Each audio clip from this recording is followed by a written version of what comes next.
አብረን እንጸልያለን። የእግዚአብሔርን ቃል አንብበን ሃሌሉያ። መጽሐፍ ቅዱስ ያዛችሁ ከኔ ጋር የሮሜ መጽሐፍ ምዕራፍ ሰዓት ለመጠቀም አንዷን ቁጥር ብቻ ዛሬ የምንካፈላትን አንብበን ሮሜ ምዕራፍ 12 ቁጥር 2 እንዲህ ይላል። ምዕራፍ 12 ቁጥር 2 የእግዚአብሔር ፈቃድ እርሱም በጎና ደስ የሚያሰኝ ፍጹምም የሆነው ነገር ምን እንደሆነ ፈትናችሁ ታውቁ ዘንድ በልባችሁ መታደስ ተለወጡ እንጂ ይህንን ዓለም አትምሰሉ። እንጸልይ። እግዚአብሔር አምላክ ሆይ ስለዚህ ማለዳ እንደገና እናመሰግንሃለን። ቃልህን በመካከላችን ግለጥልን። ቃልህን የሚቀበል የሚሰማ የሚረዳ በቃልህ የሚቆም መንፈስና ልብ በኢየሱስ ክርስቶስ ለኛ ሰጠን። ስምህ ለዘላለም ይባረክ። ክፎች በኢየሱስ የታሰሩ ይሁን። የጨለማ ሰራተኞች ቀስታቸው የተሰበረ ይሁን።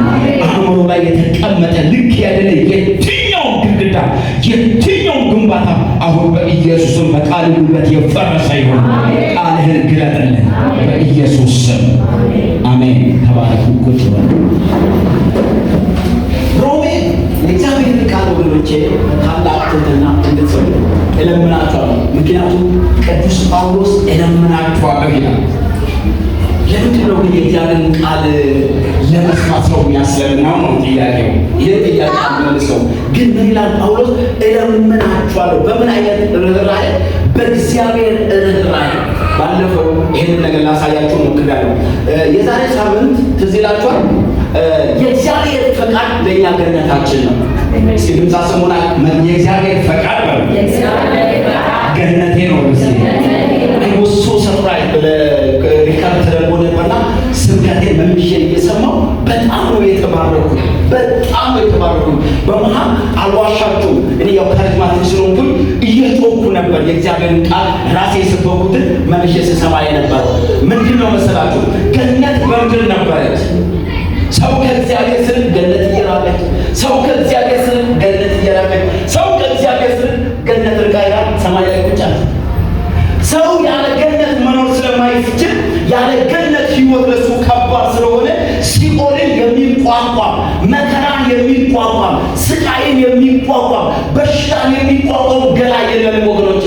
ሁላችንም እንታመማለን። ስንታመም ሐኪሞች በሽታው እንኳን ሳይፈውሱ አንዳንድ ጊዜ አስቀድሞ ማስታገሻ ይሰጣሉ፣ ስቃይን ለመቀነስ። ሰውነታችን ለስቃይ አልተፈጠረም። ለዚህ ነው መጽሐፍ ቅዱስ ሲናገር እግዚአብሔር በኤደን ገነትን ተከለና የፈጠረውን ሰው ወስዶ ከዚያ አኖረው ይላል። ስለዚህ በምድር ላይ ገነትን መኖር እንችላለን ወይ ተብሎ ሲጠየቅ ገነትን መኖር እንደማይቻል ሰዎች ይናገራሉ። ሊሊ ገነት ገብቻለሁ እዚሁ ምድር ላይ ገነት ኢየሱስ ነው፣ ገና አልጠብቅም ሰማይ ገብቼ ከሞት በኋላ አልጠብቅም ብላ እሷ የእግዚአብሔርን ቃል ዘመረች። እግዚአብሔር ለዘላለም የተባረከ ይሁን። ወገኖቼ ብዙ ሰዎች የእግዚአብሔርን ፈቃድ ይፈራሉ።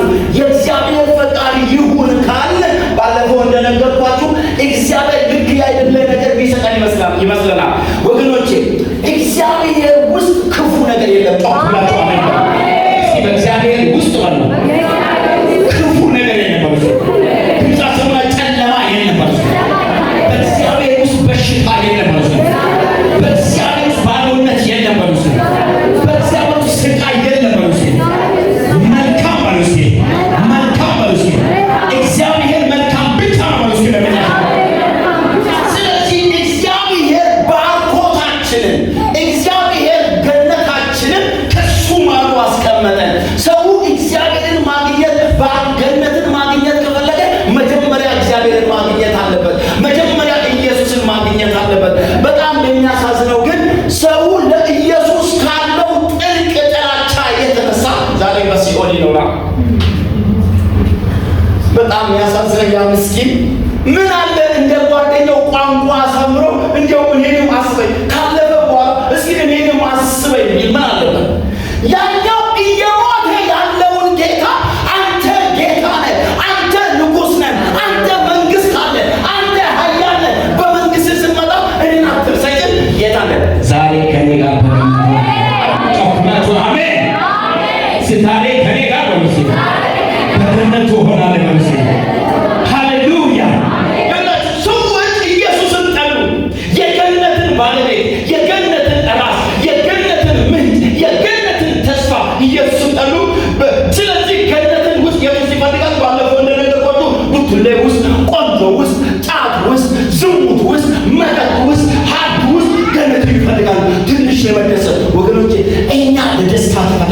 ካላችሁ እስኪ አሜን በሉ። ልክ ካላችሁ እኔ የተፈጠርኩት ለደስታ ነው በሉ። አልተናገራችሁ እኔ የተፈጠርኩት በሉ። ለገነት ነው በሉ። ለእረፍት ነው በሉ። ለድል ነው በሉ።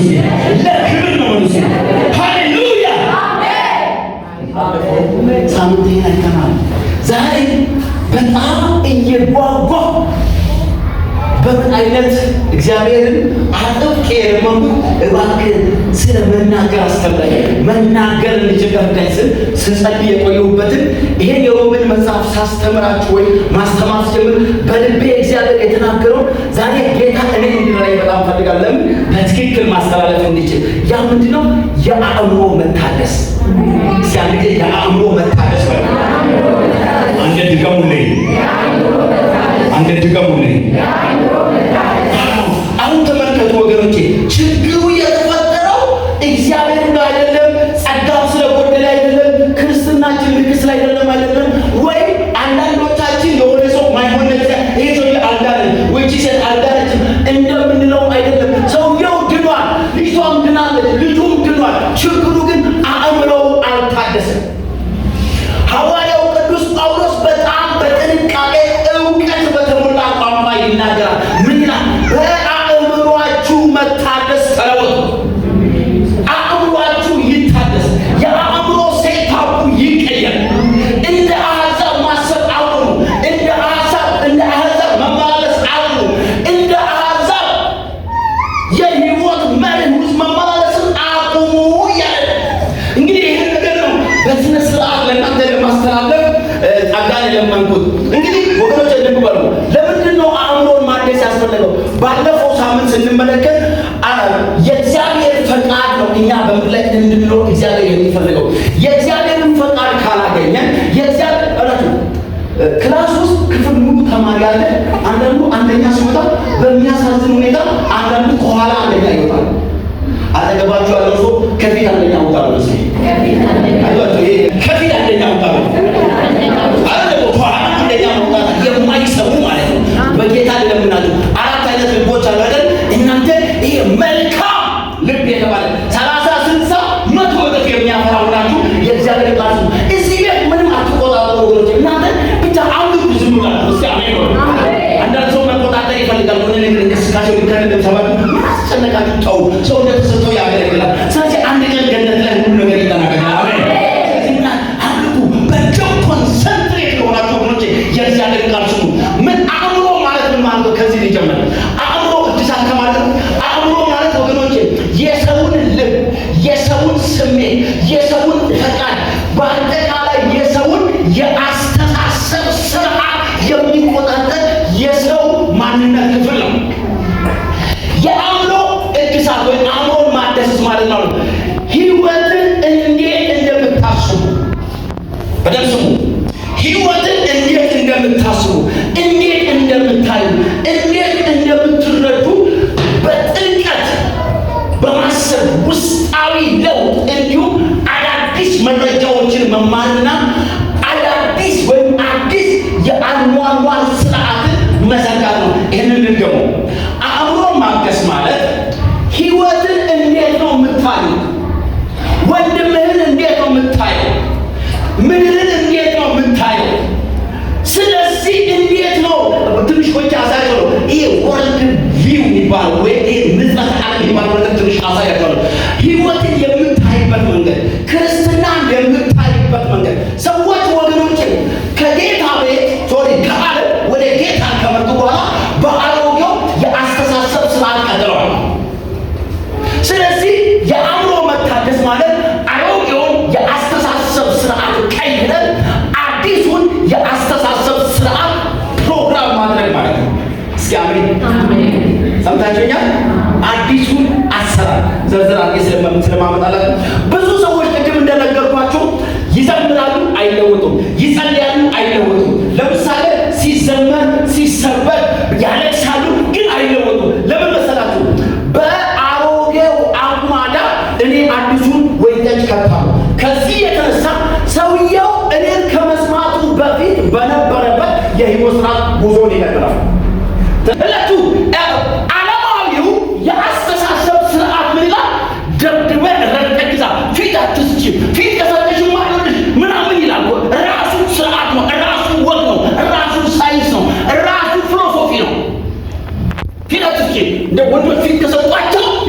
መጽሐፉ ደግሞ ለባልሽ ተገዢ።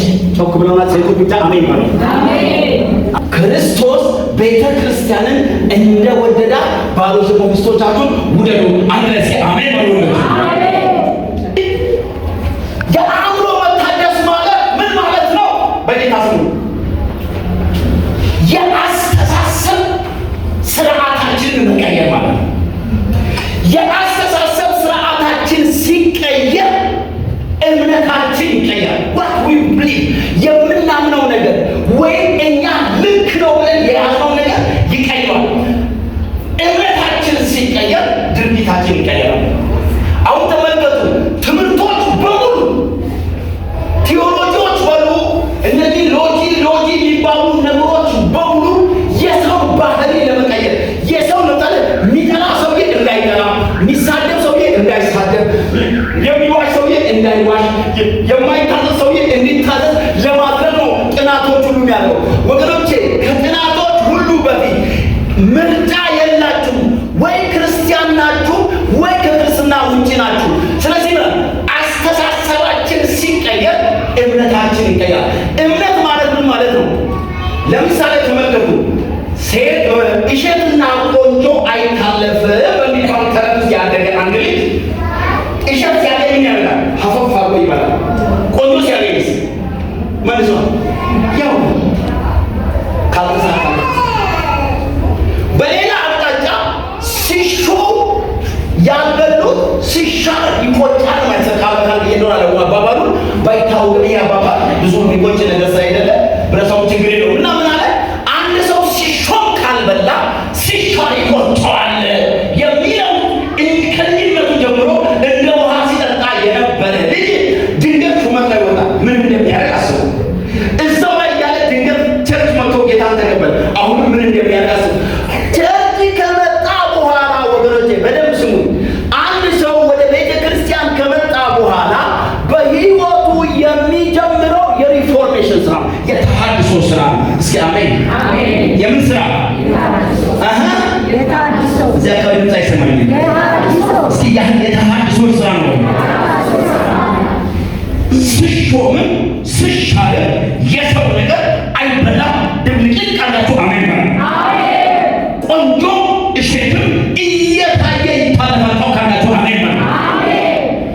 ስለዚህ ወገኖቼ ኮራፕትድ የሆነ ሲስተም ጭንቅላታችን ውስጥ አለ። እኔ ሰብካለሁ፣ ነገር ግን ሲስተም አልተቀየረም። የአእምሮ ስርዓት እስካልተቀየረ ድረስ ጥሩ ክርስቲያን አይደለም፣ ጥሩ ሰው መሆናችን። ለዚህ ነው እኔ ገርሞኛል ሐዋርያው ቅዱስ ጳውሎስ እንዴት እንደበራለት እንዴት እንደገባው በጣም ነው የገረመኝ። ምን እንደምታውቃላችሁ የዛሬ 2000 ዓመት ለሮሜ ላሉ ሰዎች ሲጽፍ ጸጋው በእናንተ ላይ ነው፣ መንፈስ ቅዱስ በእናንተ ላይ ነው፣ ኢየሱስ ሞቶላችኋል፣ በክርስቶስ አምናችሁ ጸድቃችኋል ቆየና ይህንን የጽድቅ ህይወት በህይወታችሁ ፕራክቲስ ማድረግ የምትፈልጉ ከሆነ አእምሯችሁን ቀይሯል። አእምሯችሁን ቀይሯል። ኢቭን ይሄ ስራ አለ የመንፈስ ቅዱስ ስራውን አብሮ ራሱ ለመንፈስ ቅዱስ ኃላፊነት አልሰጠም። ራሳችሁ አእምሯችሁን ቀይሯል። ከዛ ቀይራችሁ ብዙ ሌሎች ሀሳቦችን ባነሳላችሁ ደስ ይለኛል። ግን እስኪ ይሄ ተመልከቱ። ይሄ ምናልባት ሁሉንም አይነት ትምህርት ስለምትማሩ ትንሽ ልሳችሁ። ይሄ ዘመናዊው የስነ ልቦናው ጥናት የሰውን አእምሮ በሁለት ይከፍላል። ንቁ የሆነ የአእምሮ ክፍልና ንቁ ያለው በእንግሊዝኛው ኮንሽስ እና ሳብኮንሽስ ይላሉ። የሚገርመው ነገር በደንብ ንገራችሁ። ይሄ ኮንሽስ የሚባለው የአእምሮ ክፍል በጣም ትንሽ ሚሞሪ ነው ያለው። ልክ አሁን በኮምፒውተር ፊት ለፊት ላይ ስክሪን ላይ ያለች ላይ ትንሽ ነገር ነው የሚያስበው። ትንሽ የአእምሮ ነው የሚያውቀው። በጣም ደካማ ነው፣ በጣም ውስን ነው። የሰው ዋናው የአእምሮ ክፍል የሚባለው ሳብኮንሽስ። በዚህ የአእምሮ ክፍል በነገራችን ላይ በላይኛው የአእምሮ ክፍል ያለው ነገር በጣም ጥቂት ነገር ነው ብያቸዋለሁ። የምትናገሩት ነገር ብቻ ነው እዚህ ያለው። በጣም የሚገርመው በሳብኮንሽስ ውስጥ ግን በጣም በሚገርም ሁኔታ ትውስታችሁ በሙሉ እዛ ውስጥ አለ። እምነቶቻችሁ፣ ስሜቶቻችሁ፣ ሁሉም አይነት ልምምዶቻችሁ እዛው ሳብኮንሽስ ውስጥ አለ። ብዙ ስለ አእምሮ የሚናገሩ ሰዎች አንድ ህፃን ልጅ አሁን እዛ ህፃናት እየተማሩ ነው መሰለኝ ነው ይሄንን የሚጨርሰው። በጣም ያዘለ ብዙዎቻችሁ ታውቃላችሁ። እስከ 7 ዓመቱ የመጀመሪያው ሲዝን ግንባታ ያልቃል። ከዚያም በኋላ የሚቀጥለው ነገር ያንን እስከ 7 ዓመት የተጠቀጠቀበትን ህይወት መኖር ነው የሚጀምረው። ያንን መኖር ያንን ዴቨሎፕ ማለት ለዚህ ነው ካቶሊኮች ልጅህን እኔ ድሮ በቀደም ከጽጌ ጋር አውራ ነበር። ልጅህን በ7 ዓመት በአመቱ ስጠኝ እድሜው ሙሉ ካቶሊካዊ አደርጋለሁ ይላሉ ብሎ ነው መጀመሪያ ላይ ያን የሰማው። ግን ሳይንሱ እንደዛ አይደለም። እስከ 7 ዓመት ስጠኝ፣ እስከ 7 ዓመት ስጠኝ እድሜው ሁሉ ካቶሊካዊ እንዲሆን አደርጋለሁ። ወገኖቼ ትልቅ ኃላፊነት ትልቅ ስራ በኋላ ይጠብቀናል። ወደዛ ቶሎ ብዬ ችግሩን የምታውቁትን ችግር እያወራው ሰዓቴን ከማጠፋ ቶሎ ብዬ ወደዛ ደረሰ። ይሄ ንጽሕተ ዓለም ነው ነገር ትንሽ ነገር ልንገራችሁ። ሰዎች ወርድ ቪው ወይ ይሄ ንጽሕተ ዓለማቸው ወይ እነሱ በህይወታቸው ልክ ነው ብለው ያምኑ። አሁን ይህን እኔ እየሰበኩ እያለ አንዳንዶቻችሁ ክሪቲሳይዝ ታደርጋላችሁ። ምናልባት ጊዜ የጮህ ሆነ ለምን ይጮሃል ነቀስ ብሎ አይናገርም ትላላችሁ። አንዳንዶቹ ይሄ መላቀው በጣም በዛ ምን አለ የሆነ ነገር ማሸፈን ቢያደርግ ትላላችሁ። አንዳንዶቹ ደግሞ አቤታውን ሲሰብክ የሚኖር አይመስልም ምንም አይኖርም ብሎ የእናንተ አእምሮ ስትሄድ ምን ማትከለክሉ። ከዚህ የተነሳ ሰዎችን በ8 ይከፍላቸው። እኔ 5ቱን ልንገራችሁ። የመጀመሪያው የሰው አይነት የለየለት ደግ። አንዳንድ ሰው 100% ደግ ነው፣ ውስጡ ደግ ነው፣ ውጩም ደግ ነው። ሁለተኛው የሰው አይነት 100% ክፉ ነው፣ ውስጡም ክፉ ነው፣ ውጩም ክፉ ነው። ሶስተኛው የሰው አይነት አስመሳይ ነው። አስመሳይ ነው፣ የማይታወቅ ነው የሚል መጽሐፍ ቅዱስ ብላ ሰው በልቡ ሞልቶ የተረፈውን ያወራል። ስለዚህ ልቡን ገና ስላልሞላ አታውቁትም፣ ደግን አታውቁትም፣ ክፉ ይሁን አታውቁትም። አንዳንድ ሰው ክፉ አታውቁትም፣ ደግን አታውቁትም። በቃ ምክንያቱም አልገነፈለም ገና። ተመልከቱ ልጆቻችን አሁን ትሁት ናቸው አይደል? ትንሽ ሲንኩልነት እስኪወጣጠሩ መልስ እኔ መልስ የሚሰጥልኝ ጤናማ ነው ብዬ አላምንም። መልስ ለወላጅ የሚሰጥልኝ በየትኛው ለምን ሰማይ ጫፍ ላይ ነው? አንደኛ መጽሐፍ ይለኛ፣ ሁለተኛ የነፍስ ቤት እንደዛ ነው ያለው። ለእናት አባት መልስ የሚሰጥልኝ ጤናማ ነው። ስለዚህ አሁን አቅምም ስለሌለው ጉልበትም ስለሌለው የእናንተ ጥገኛም ስለሆነ እሺ ይላል። ነገር ግን አቅም እየጨመረ ጉልበት እየጨመረ ድምፁ ማለት ሲጀምር የዛን ጊዜ ነው እውነተኛ ማለት። አሁን አይታወቅም፣ ደግም አይታወቅም። ይሄ ሶስተኛው አይነት ነው። አራተኛው አይነት አስመሳይ ነው። አራተኛው አይነት ፕሮፌሽናል ነው። በነገራችን ላይ ይሄ ሰው አራተኛው ፕሮፌሽናል ነው። ምንድነው የሚያደርገው? ልክ ለምሳሌ ቢሮ የሚመጣው ሰው ጤና ይስጥልኝ እንደምናደር እባክህን አረፍ በል ይላል። ከዚያ ሻይ ቡና ወይስ ውሃ ይላል እና ምን ላድርግልህ ይላል። ፕሮፌሽናል ይሄ ሰውዬ ሰፓሬት የሆነ የህይወት ስርዓት አለው። ህይወት ክርስትናንና ወይም ህይወቱንና ወይም አኗኗሩንና እምነቱን የለየ ማለት ነው። ልጅቷ የሆነ ማስታወቂያ ሰርታለች። ግማሽ የሰውነቷን ክፍል ተገላልጠን የማንሄድባቸውን የሰውነት ክፍል አጋልጣ የሆነ ማስታወቂያ ሰርታለች። ማስታወቂያው በቢልቦርድ ላይ ተለጥፏል እና እነሱም በሚዲያ ስለተናገሩት እኔም በሚዲያ ልናገር። በቅዱስ ገብርኤል ቤተክርስቲያን የት ነው? ሐዋሳ እና የደብሩ አስተማሪ የነበሩ ሰውዬ ሲናገሩ ነው። ምን አሉ? እዚህ መጣው እንደተላውን አደግጋ እንዴት ይትላለች። በነገራችን ያ ፎቶ ያንቺ ነው።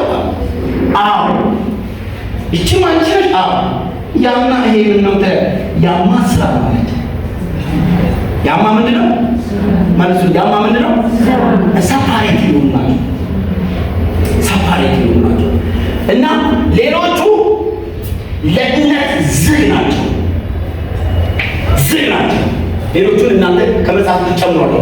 ምንም አይነት እውነት ወደ ውስጣችሁ ትምህርት እነዚህ አውቄያለሁ፣ ተምሬያለሁ፣ ችያለሁ፣ አንብቤያለሁ።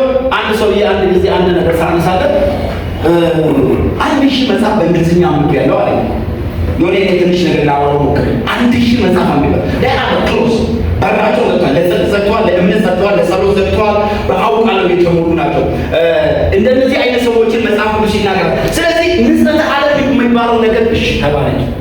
ንጽሕተ ዓለም የሚባለው አንድ ግለሰብ ወይም ማህበረሰብ ለሚኖርበት ዓለም ለህይወት የሚሰጠው ትርጉም ለስነ ምግባር ለማንነቱ የሚሰጠው ጠቅላላ እይታ። ለምሳሌ አንድ ሰው ሀብታም መሆን አለብኝ ብሎ ያምናል። ዳትስኩት ግን መጽሐፍ ቅዱስ ሀብት ሲኖር አለ ለድሆች ለማካፈልና እግዚአብሔርን ለማክበር ይሁንላችሁ ይላል። ይሄኛው አይቀበልም። ስለዚህ ንጽረተ ዓለም የሚባለው ምንድነው ሲናገሩ ነገሮችን የምናይበት የአእምሮ ካርታ ወይም ሜንታል ማፕ ይሉታል። ስለዚህ ጳውሎስ በልባችሁ መታደስ ተለወጡ ሲል ይሄንን ሲወርድ ሲዋረድ ነው። እኔ እሱን ጋር ወንዶም በነገራችን ላይ ሲዋረድ የሚለው ሲወራረድ ልፈልገው ነው። ግን እኔ ሲዋረድ ብዬ በትሬውዛ የተዋረደ ነገር አልወድም እላለሁ። እና ሰዎች ሲወርድ ሲዋረድ እየጫኑት በቀደም ሌላ ቤት አንድ ነገር ነግራኛለች። ምን አለ? ሰውየው ሀብታም ነገር ነው። በዚህ ዓለም እንግዲህ ሰዎች ሰርቶ ገንዘብ ያገኛሉ። እና ይሄ ሰውዬ ምን አለኝ አለቻችን ስትነግር በጣም ታሳዝናላችሁ። አሁን እናንተ እንዲህ ስትለፈልፉ ሰው የሚሰማላችሁ ይመስላል። ሰው እኮ አይሰማችሁ። ዝም ብላችሁ ሰው ሁሉ ጻድቅ እንዲሆን፣ ሰው ሁሉ ቅን እንዲሆን፣ ሰው ሁሉ ቅዱስ እንዲሆን፣ ሰው ሁሉ ኢየሱስን እንዲሆን ትለማላችሁ። ስታሳዝኑ ማንም እየሰማችሁ ሰው ሁሉ ከንፈር እየመጣላችሁ ሲያሳዝን ያለው የሚሰማው ታሳዝናላችሁ። እውነትም አሳዝናለሁ። እውነትም አሳዝናለሁ። ከማን አንጻር? በደንብ ከማይሰሙ ሰዎች አንጻር። ደግሞ አላሳዝንም። ከራሴ አንጻር አላሳዝንም። አሜን አትሉ? ሕይወቴን የሰጠሁለት ኢየሱስ የማያሳፍር የሕይወት ራስ እንደሆነ አምናለሁ። እስኪ በደንብ አሜን አሜን። ስለዚህ ወገኖቼ ወርልድ ቪዋችንን በደንብ ስናው አሁን ተመልከቱ። ለምሳሌ እዚህ ሀገር ሴት ልጅ ማግባት አለበት የሚል እምነት አለ። እንደ ጳውሎስ ሁሉ ማግባት መጥፎ ነው አለ። መጥፎ እኮ ብሎ ጳውሎስ እንዴ ምን ላቀምዳችሁ አይደለም ብሏል። ግን መጥፎ ነው አለ። ያገባች ሴት አለ ባሏን ለማስደሰት ታስባለች አለ። ያገባ ወንድም ሚስቱን ለማስደሰት ያስባል አለ። ያላገባ ወንድም ሆነ ባል ምንም የሚታሰቡበት ነገር ስለሌለ ጌታን ብቻ ለማስደሰት ያስባሉ አለ። ምን አለ ይሄን ትምህርት ቀላቅሎ ቢያስተምሩ ማግባት ያለበት ብቻ ከሚል አንዳንዴ ባናገባው ችግር የለም ብሎ ማሰብ። ስለዚህ ሰዎች በተሳሳተ መንገድ አእምሯቸውን ቃኝተዋል። ስለዚህ ነው ቅዱስ ጳውሎስ ይሄንን የአስተሳሰብ ስርዓት መቀየር አለባቸው። ከዛ ይሄንን ሳንቀይር የሚቀጥሉትን የተቀየሩ ሰዎች መገለጫ የሆኑትን ጌታ ቢፈቅድ ከሳምንት ጀምረን ስለምንቀጥል የተቀየሩ ሰዎች ምን ያደርጋሉ? ያገለግላሉ። ላይ ቁጥር አንድ ላይ አይተናል። ያመልካሉ፣ ያገለግላሉ። እሱን አሳያቸዋለሁ ወደፊት። ዛሬ ግን የአእምሮ መታደስ ወገኖች እንደነገርኳችሁ ከልጅነታችን ጀምረን ደራቱ እኛ በዓለም ውስጥ አለን። በዓለም ውስጥ አለን። ጌታን ከሚያውቁና ጌታን ከማያውቁ ሰዎች በቁጥር ማን ነው የሚበዛው? በኢትዮጵያ የማይሆነ ተመልከቱ። ምናልባት የራሳችሁ መኪና ያላችሁ ሰዎች ካላችሁ አንዳንድ ጊዜ መስሙር እንደፈለጋችሁ ከፍታችሁ ትሄዳላችሁ። እኛም ደግሞ እንደፈለጉ ዘመን ያለጡ ይወስዱ እንደፈለጉ እና አንድ ጊዜ ወደ ወንድም ወደ ጎንደር ለአገልግሎት ሲሄድ ለጓደኛው በጸጋ ያገለግል ትንቢት ፈውስና የሚያምጣ ስለነበር ለሱ የፕሌን ቲኬት ልከው ለወንድማችን ደባስ ቲኬት ላኩለት። ቀኑን ሙሉ ሰውየው የጥላሁን ገሰሰ አፍቃሪ ነው። ቀኑን ሙሉ የጥላሁን ገሰሰን ሲግታው ጎንደር ይደርሳል እና የፈውስ ፕሮግራም ላይ የሚያገለግለው ዋናው ሰውዬ ጉባኤው ሙላስን እንዲሰብክ ብሎ እሱን አሁን ደግሞ መግቢያውን ፕሮግራም መክፈቻው ፕሮግራም ከወንድማችን በኮንጋይ ደሉ ጋር እናንቀል ጌታ በልቡ ያስቀመጠው ቃል ያካፍለት ከደቦታና የጥላሁን ዘፈን መስፈን ጀመረ። ምነው ሲባል ልቤ የሞላ ነው። ልቤ የሞላ ምነው ልቤ የሞላ ቀኑን ሙሉ ስጠጣ የዋልኩ ነው። ተመልከቱ።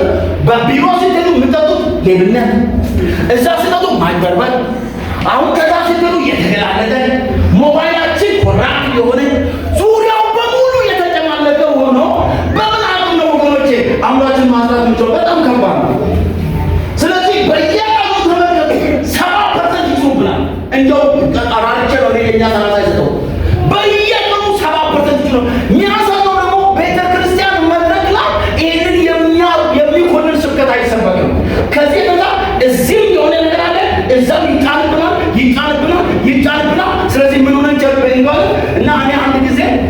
ልንገራችሁ።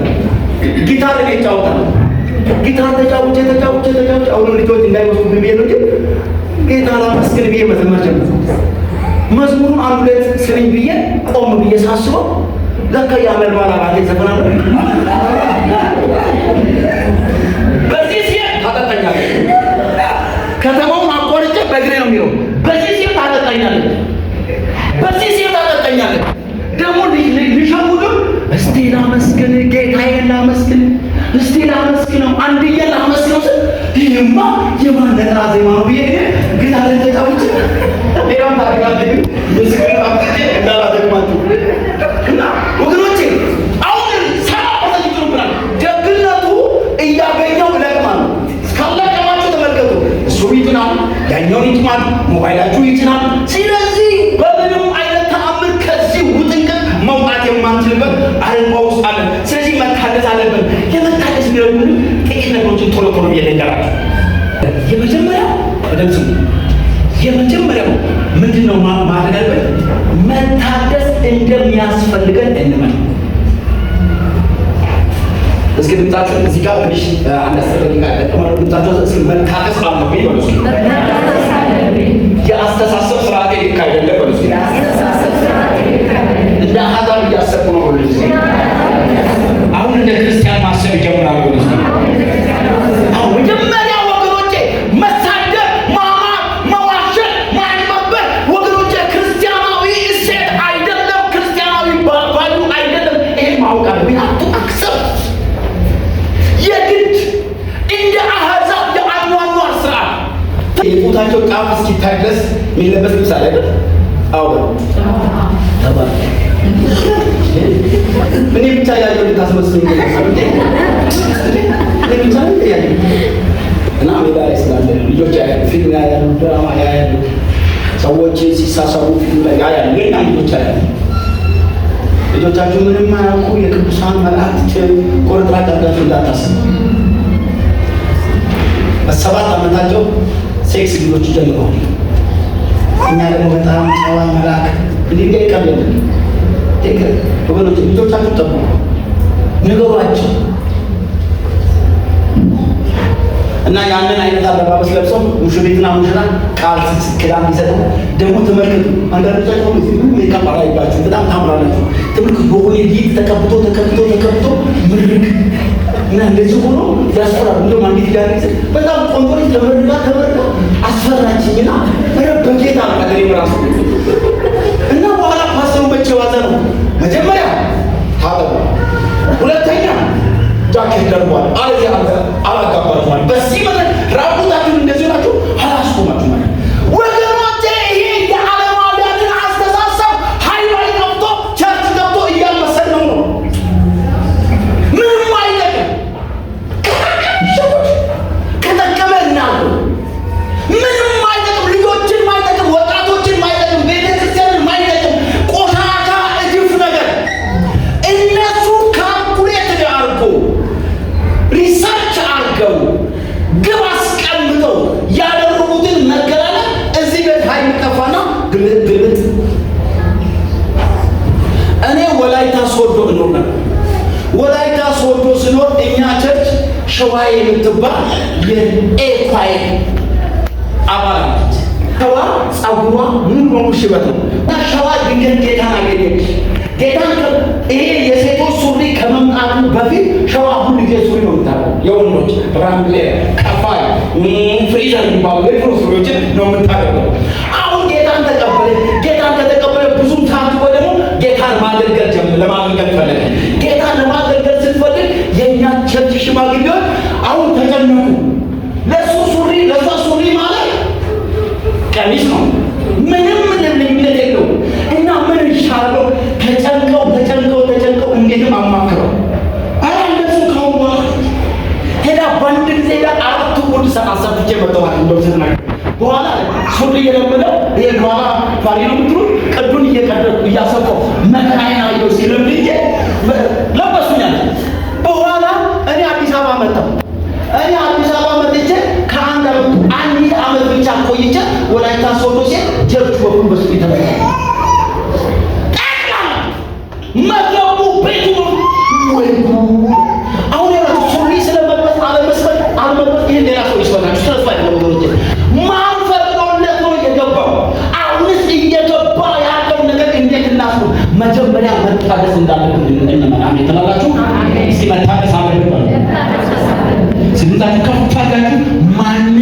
ልጠላ አልተፈቀደልኝም ማለት ነው። ማንንም ልጠላ ስለአምባችሁ ነው ማንንም ልጠላ አልተፈቀደልኝም ማለት ነው። በቃ አሜን አሜን አሜን አሜን። ማንንም ነው ምክንያቱም መጽሐፍ ቅዱስ ከእንትና እኮ ጠላታችን እንኳን ሳይቀር እንደለ። ስለዚህ ምንድነው ታሪክ ያስፈልጋል ማለት አለብን ወገኖቼ። ምን ይላል መሰላችሁ መጽሐፍ ቅዱስ ኤርምያስ ምዕራፍ 17 ቁጥር 9 ላይ የሰው ልጅ ከሁሉ ይልቅ ክፉ ነው፣ እጅግም ተንኮለኛ ነው፣ ማንስ ያውቀዋል? ስለዚህ መታገስ አለብን። ምሳሌ 16 ቁጥር 1 እና 2 እኔ ያንን ክፍል ያያልባ አንደኛ ሳሙኤል ምዕራፍ 16 7 ላይ ምን ይላል መሰላችሁ? እዛ ሰው ፊትን ያያል፣ እግዚአብሔር ግን ልብን ያያል። ተመልከቱ። እኔ ጺም እዚህ እንዳለ ማናችሁ አይታችሁ አታውቁም። ለምን መሰላችሁ? በጣም በሆነ አጋጣሚ 2 ቀን ሳልላጭ ከቆየው የቅርብ ቤተሰቦቼ ያያሉ እና ጺም አለኝ ከዚህ እስከዚህ አሁን ባሳድግላችሁ ይሄን አያከለም በጣም ጺም አለኝ፣ ግን በየቀኑ አስወግደዋል። ወገኖቼ ሰው ለሚያየው ፊቴ ይሄን ያህል እጠነቀቃለሁ፣ ጌታ ለሚያየው ልቤስ ሰው ፊቴን ያያል፣ እግዚአብሔር ልብን ያያል። ማን ነው ታሰሰ ምሳሌ የልብ መዘጋጀት እሺ የምናስመስልን ከእግዚአብሔር ነው። እሺ የሰው መንገድ ሁሉ በዓይኖቹ ፊት ነው። እሺ እግዚአብሔር ግን መንፈስን ይመዝናል። እስኪ አሜን በሉ። ሰው ተመልከቱ፣ እኔ ልክ ነኝ ማለት ጸባሉ ነው እያለ ነው የሰለሞን።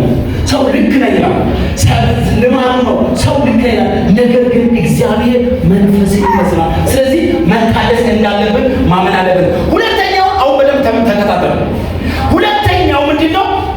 የአስተሳሰብ ስርዓታችንን ሪፕሮግራም ማድረግ። ሪፕሮግራሚንግ የሰማችሁ ነው። እስኪ ያሳዩ። ምናልባት እኔ በጣም ኮንደረገለ ለእናንተ ክብር ሙቀት ካለ ከላይ ያለው ቀንሱ። ሪፕሮግራሚንግ ተመልከቱ። አሁን እነዚህ የተለያዩ ኤአይዎች አሉ። ከዚህ ስለዚህ ነገር ወጣቶች ከኔ በላይ ትናገራላችሁ። እኔ ግን ለትምህርት የሚሆን አንዲት ነገር ብቻ ልንገራችሁ። በሞባይላችሁ ውስጥ የምትፈልጉት አፕ ከሌለ ሞባይል ቢኖራችሁ አይጫወትላችሁ። ለምሳሌ ባይክ ከሌለ ወይ ዩቲዩብ ከሌለ አንዳንድ ዩቲዩቦች ሴታፕ ነው ስለተደረጉ በሁሉ በአብዛኞቹ ስማርትፎኖች ላይ አሉ። ግን አንዳንድ ወሳኝ የሆኑ አፖች የሏቸው። ስለዚህ ምን ታደርጋችሁ? እናንተ ትችላላችሁ። ሪፕሮግራም ማለት ወገኖቼ የጥላቻ አፕ አለ። የጥላቻ አፕ እንዳለ በምን ታውቃላችሁ? አንድ ሰው የሆነ ነገር ሲያደርግ ወዲያውኑ ሪአክት ያደርጋል። ስለ አፕሊኬሽኑ አለ።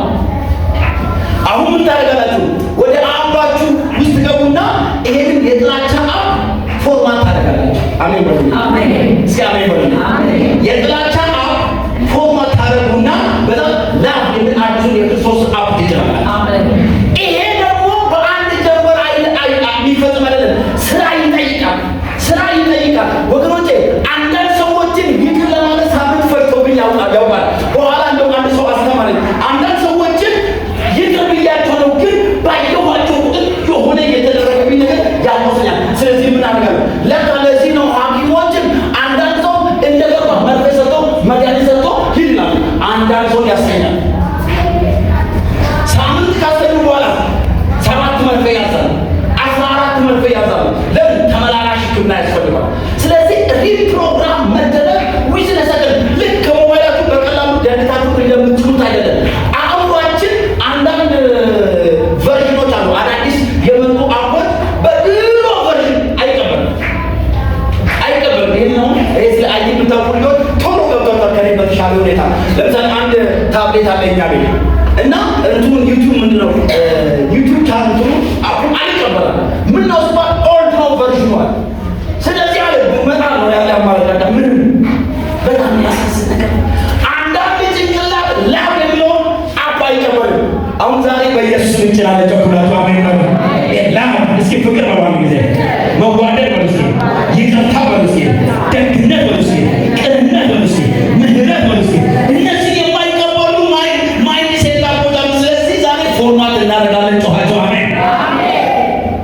ሪፕሮግራሚንግ እዛው ነው በደንብ አሳያችሁ ነበር ግን አላችሁም። ሌላው ለራሳያችሁ ሶስተኛ ምን ማድረግ አለብን? ልብን ወይም አእምሮን በጸሎት ምርመራ ማስገባት። ምርመራ ክፍል ማስገባት።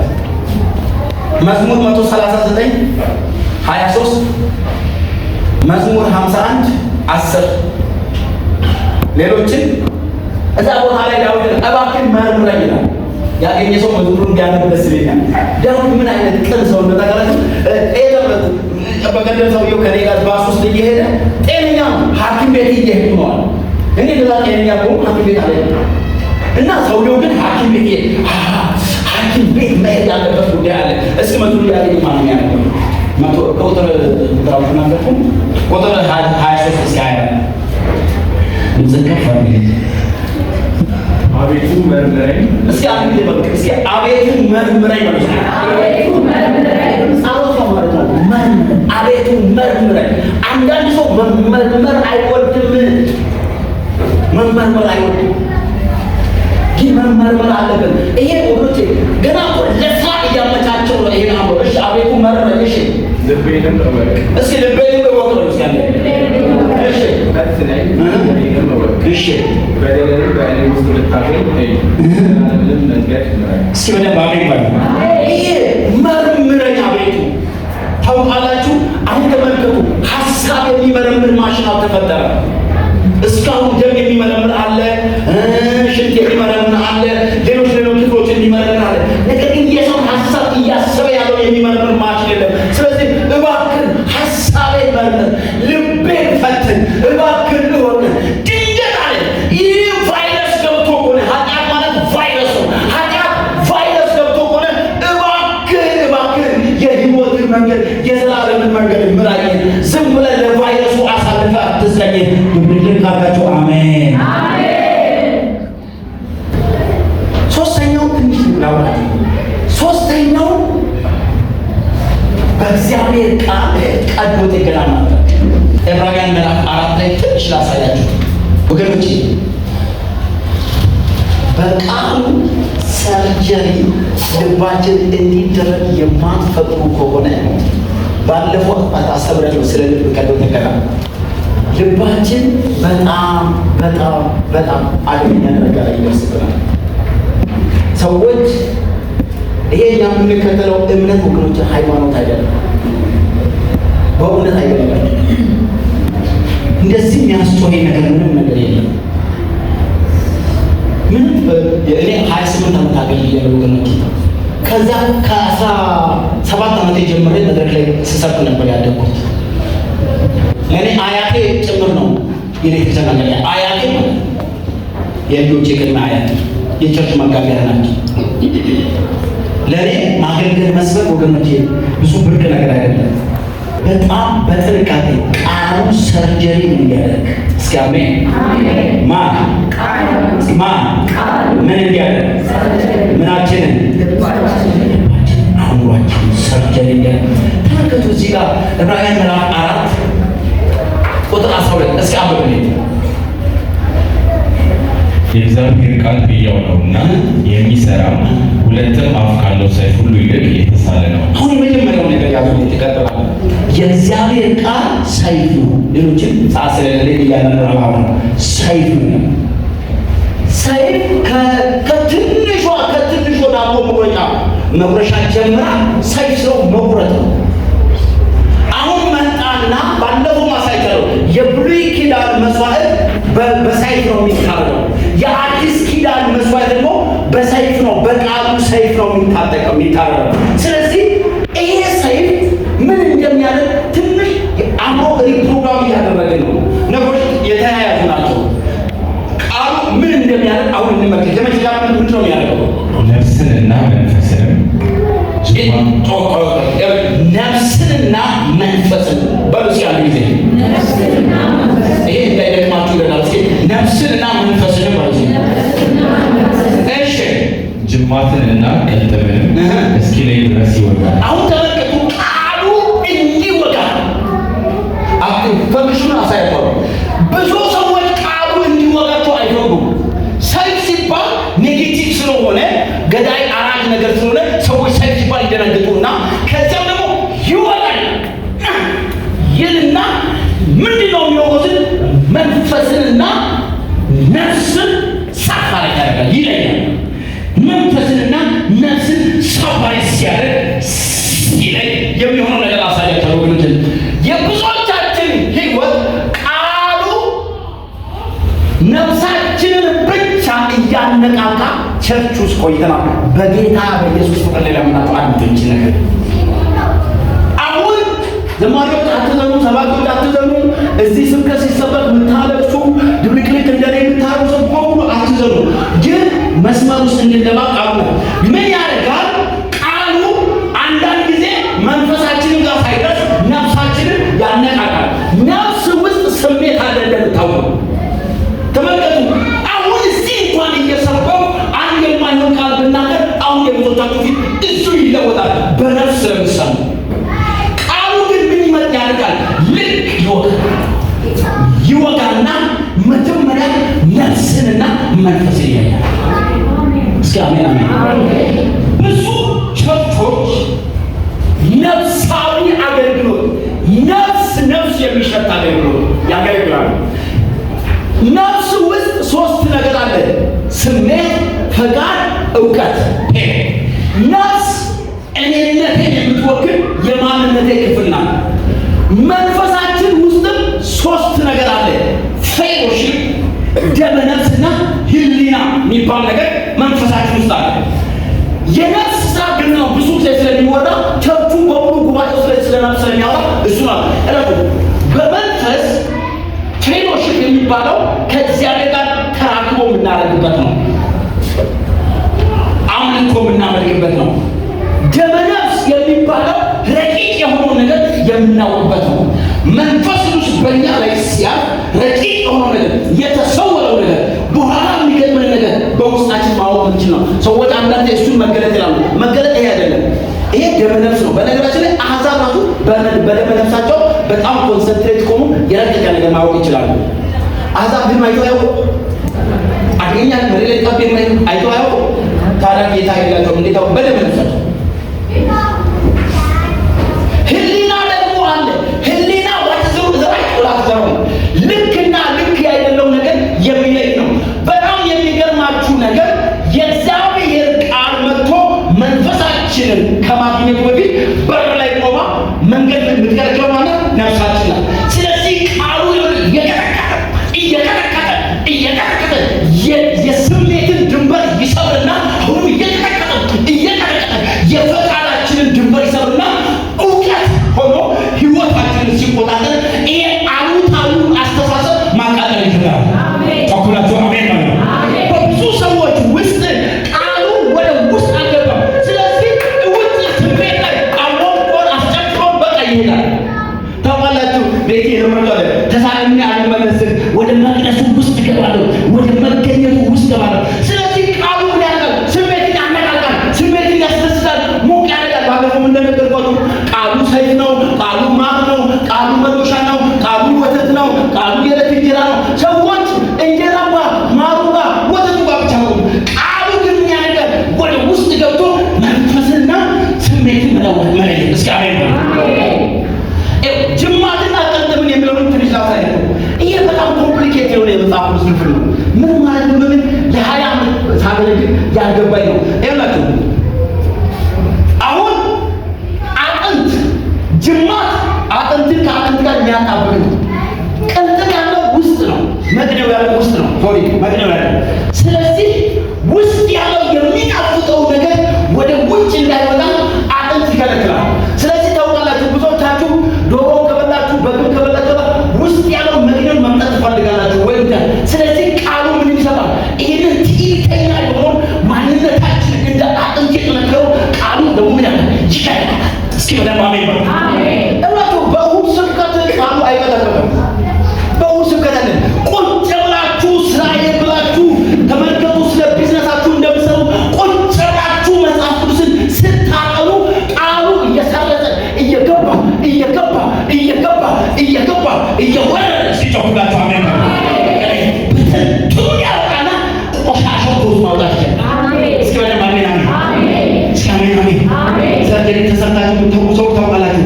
እኛን አስገብቶ የሆነ አነስተኛ ሰጥቶ የሆነ ነገር አድርገው ከዚያን ከውስጥ የቆሸሸው ነገር ያወጡና በሆነ ነገር ይሄ ነበር ሊገልሽ ነበር አወጣለ ትላላችሁ። እግዚአብሔር አሁን ታደርጉላችሁ።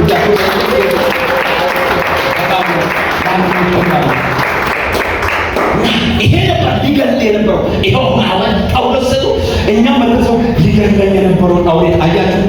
ቀያቸው አቁስለው አድምተው። ስለዚህ ነው ቃሉ አንዳንዴ ያቆስላል። እስኪ አሜን። አስተሳሰባችን እንዲቀየር ምን እናድርጋችሁ? ቃሉ እንዲወጋን መፍቀድ። እስኪ አሜን። ስዊት የሆነ ማር አይስክሬም የሆኑ ስብከት እየሰበካችሁ ተመልከቱ። አሁን አፋን ነገር አታሉ። በቀደም እንጀረች ራሄል ተቋላ እንግዳና እና ሱካር ሰላም ቤት ቡና ልጠጣ ሱካር እንዲጀምር ይበቃል። ያዝች ጣፋጭ አታብዛ ነው። አሁን ጣፋጭ ስብከት በዝቷል። እስኪ ጣፋጭ ስብከት በዝቷል ማለት ነው። መዝሙሩ በዝቷል ማለት ነው። መድኃኒት ይብዛ ነው ማለት ነው። እስኪ አሜን አሜን አሜን። ጣፋጭ ስብከት ቀንስ፣ ጣፋጭ መዝሙር ቀንስ። ፈውስ እንዲሆን የውስጥ ነፍስ ትከላከላለች። ምን እንዳይሆን ቃሉ መንፈስና ጅማትን ለይቶ እንዳይሆን በጣም ትከላከላለች። እንደዛም እንኳን አይደለሁም ትላላችሁ፣ ግን ናችሁ ነን። ቃሉ እንዲመረምረን የቃሉ ሰይፍ ሰርጀሪ እንዲያደርገን ካልፈቀድን በስተቀር አምስተኛው ልንገራችሁ። አምስተኛው እና ስድስተኛው ቀለል አድርጌ እናገር። አምስተኛው ከባድ ነው። ሁለተኛ ቆሮንቶስ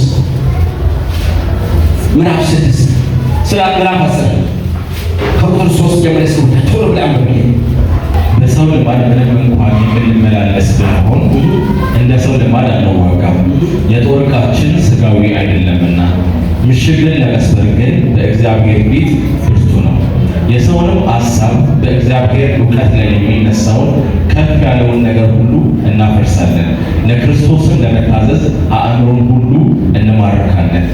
መታዘዛችሁ በተፈጸመ ጊዜ አለመታዘዝን ሁሉ ልንበቀል ተዘጋጅተናል። በጌታ ከደረመ ቤተላችሁ በሆነ ሳምንት ይፍቱባችሁ። ይሄን ክፍል እስካሁን እኔ እንደነገርኳችሁ ይሄ ምሽግን እናፈርሳለን ሲባል ለዓመታት ምን ብየሳስብ እንደነበር ልንገራችሁ። እዚህ አካባቢ ጠንካራ ምሽግ አለ፣ ትውልድ እንዳይቀየም ያደርጋል። ስለዚህ ምሽግ ይፍረስ ይፍረስ። ለካ መጽሐፉ የሚያወራው ሌላ ነገር ነው። ከልጅነቱ ጀምሮ ወንድሜ አሌክስ የገነባው አስተሳሰብ አለ። ስለዚህ ቅዱስ ጳውሎስን ያ አስተሳሰብ አገንስት እያደረገ ነው።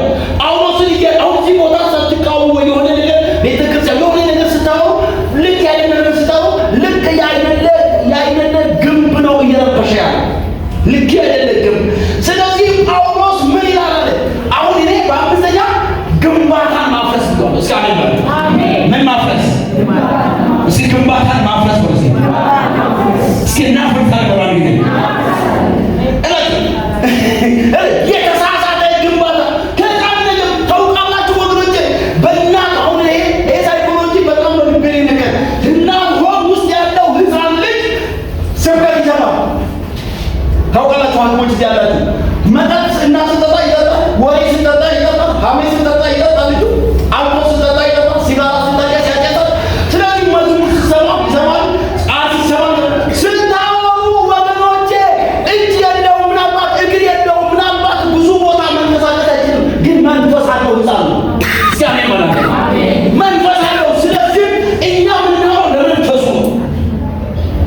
አንተ ህፃን አለ ነቢዩ ዘካርያስ ለስምንት ቀን አንተ ህፃን አንተ ደግሞ የልዑል ነቢይ ትባላለህ። የስምንት ቀን ልጅ ምን ይሰማል ትላላችሁ? እኔና እናንተ ግን የስምንት ቀን ልጅ ትንቢቱን ሰማ። መጥምቁ ዮሐንስ በዚያው ትንቢት ሰምቶታል። ስለዚህ ወገኖቼ ምን አለ መሰላችሁ? ልክ ያይደሉ ግንባታው የጥላቻ ግንባታ፣ የዘረኝነት ግንባታ፣ የአመፃ ግንባታ ግንባታው ግንቡ ብዙ ነው። ስለዚህ ነው ጳውሎስ አፈርሳለሁ አለ። ምንድን ነው ሲባል ያላችሁ በደምብ በእግዚአብሔር እውቀት ላይ ከፍ የሚል ምን ማለት ነው? የእግዚአብሔርን እውቀት የሚንቅ የእግዚአብሔርን እውቀት ዲስግረስ የሚያደርግ የእግዚአብሔርን እውቀት የማይቀበል አስተሳሰብ አለ። ያንን አፈርሳለሁ አለ። እስኪ በደምብ አሜን።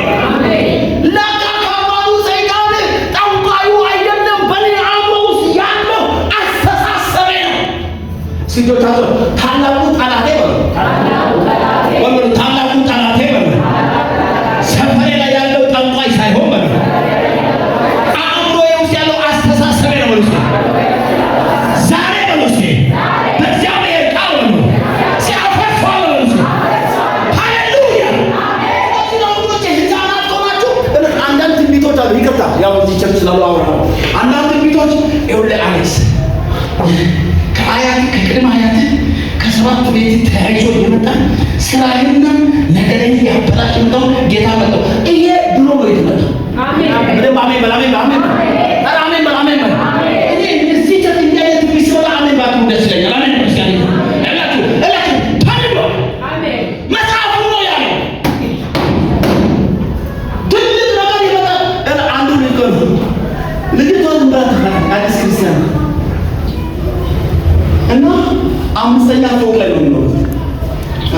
አምሮ ለሻይቶሳ ሰይጣን በተደጋጋሚ ልጆችን ከዚህ ፎቅ እንዲጥል ፈልጓል፣ ግን ጌታ ነው የጠበቁኝ ይላል።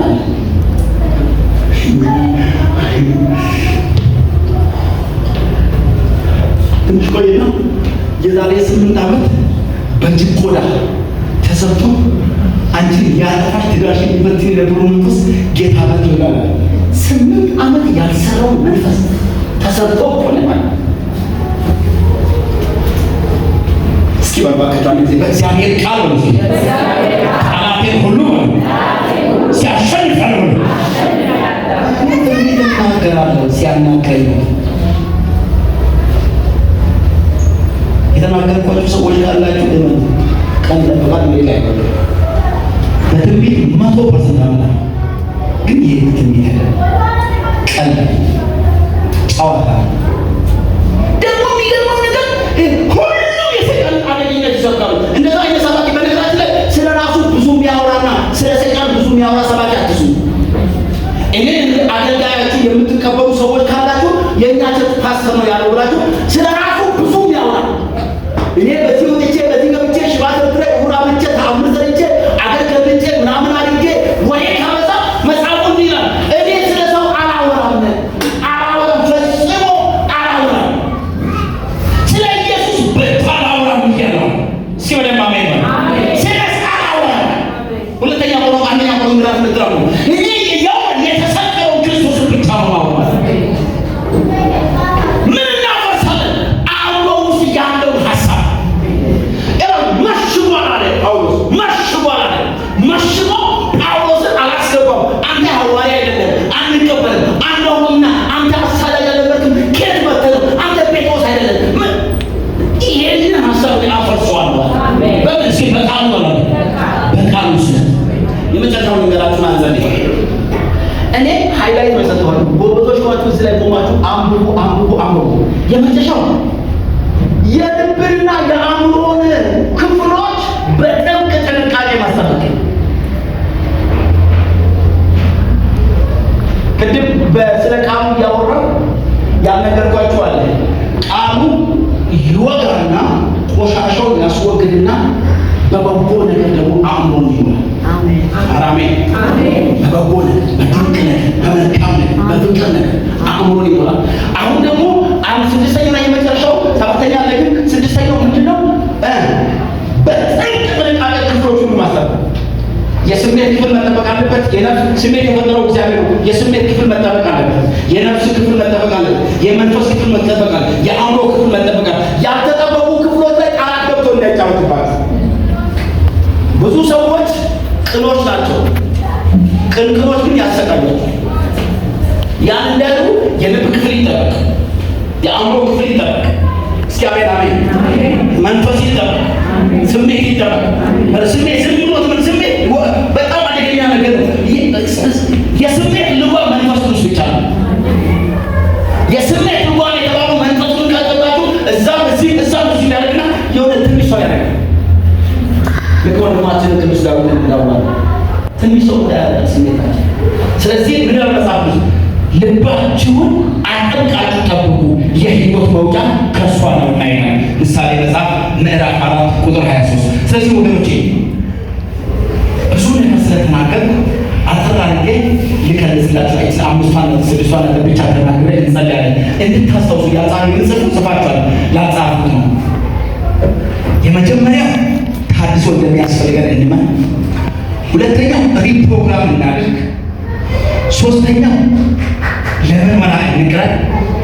አራተኛው በቃሉ ሰይፍ ሰርጀሪ ለማድረግ ፈቃደኞች እንሁን። አምስተኛው ከባድ ነው። ከልጅነታችሁ ጀምራችሁ ልክ ነው ብላችሁ የያዛችሁትን አቋም ማፍረስ ጀምሩ። ብዙ ነገር ልክ ስላይደለም፣ መጥራት ልክ ስላይደለም፣ መዋሸት ልክ ስላይደለም። ቤቱ ሰው ልጆች እኛ ልጆች አመት አዘሮ ሲያስቸግሩ እስቲ ነው እኔ ስላልገባኝ ልጆች ጋር ወጣሉ ሳይቱ ከልጆች ጋር መጣላት አይደለም፣ የአስተሳሰብ ስርዓት መቀየር ነው። እስኪ አሜን።